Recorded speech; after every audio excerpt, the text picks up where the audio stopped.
Dako nga saka sa presyo sang gatong liwat nga mabatsyagan sa mga motorista matapos nga ipatuman sa buwas ang big time oil price hike. Yaring balita nga atong gintutukan. Hindi na maagwantahan sa mga driver ang tuman kataas sa presyo ng produktong petrolyo. Inibangod kada semana, oil price hike ang nagasugata sa mga motorista.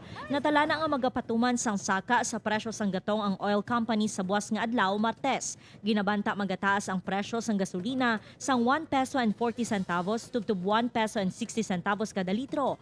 Ang presyo sang diesel magataas sang 4 pesos and 20 centavos tubtob 4 pesos and 40 centavos kada litro. Samtang presyo sang kerosene madugangan sang 4 pesos and 70 centavos tubtob 4 pesos and 90 centavos. Si Manong Ronnie nga taxi driver 300 pesos na lang ang ginapauli sini sa iya pamilya.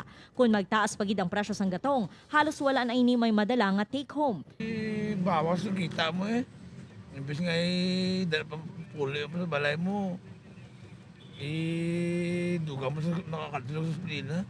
Si Tatay Nording nagpa-full tank na sa iya tricycle antes pa ang oil price hike. Suno sa iya, hindi na sila makatibawa sa kapigaduhon bangod sang sige-sige nga saka sa presyo sang gatong. Kamu na gani ang problema kay bosos.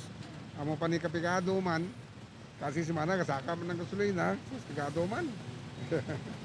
Kang biyaan sa iro, ano man bla, limitado. Kabudlay man sa. Biya lang kung may kagapangakila. Okay lang gawa. Ang iban may diskarte na para lang makakinot sang gasolina. Kung isa lang ko kakuan, kung na pandar aircon ko, kung medyo makatipid-tipid ka doon tayo. Ginalauman nga magdagsa ang mga motorista sa paghingagaw patugong subong nga gabi, gani ginapanugyanan ng mga driver nga temprano pa sa pagtughong agud makalikaw sa malabang nga pila. Upod kay Marvin Lauderes, Zen Kilantang, One Western Visayas.